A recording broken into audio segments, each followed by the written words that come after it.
पाहूयात पुढची बातमी। रोहित पवारांनी यंत्रणांना पुरावे द्यावेत, सभागृहात देखील विषय मांडू शकतात असं उदय सामंतांनी म्हटलंय।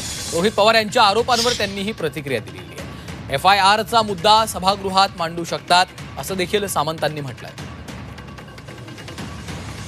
रोहित पवार साहेबांकडे जे काही पुरावे त्यांच्याकडे असतील ते त्यांनी शासनाकडे द्यावेत, केंद्र शासनाकडे द्यावेत, जी चौकशी एजन्सी आहे त्याच्याकडे द्यावेत। सभागृहामध्ये ते मुख्यमंत्री महोदयांना भेटू शकतात, ते उपमुख्यमंत्री महोदयांना भेटू शकतात। आज उपमुख्यमंत्री सुनेत्रा वहिनी आहेत, त्यांची ते भेट घेऊ शकतात।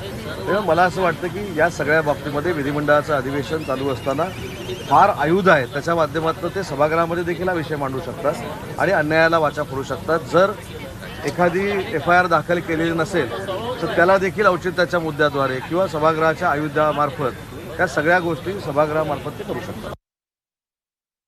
4 मंत्र्यांची विमानं आहेत, ते कोण मंत्री आहे हे कळू देत नाही। आणि दुसरी महत्त्वाची गोष्ट ज्याचं मी अगदी स्पष्टीकरण दिलं की अजितदादांच्या निधनानंतर, अपघातानंतर त्यांची सखोल चौकशी व्हावी हे पहिल्यांदा पत्र माननीय मुख्यमंत्री महोदयांनी शासनाच्या वतीनं दिल्लीला लिहिलेलं आहे। तीच भूमिका एकनाथ शिंदे साहेबांची आहे, ही सुनेत्रा वहिनींची भूमिका आहे। आणि म्हणून ज्याचा मी उल्लेख केला की 4 विमानं आहेत, तुमच्याकडे आयुध आहेत ना, अधिवेशन 6 महिने चालणार आहे, त्याच्यामध्ये कोणाची विमानं आहेत ते जाहीर करावं, मग ते त्याच्यावर खुलासे देतील आहेत की नाही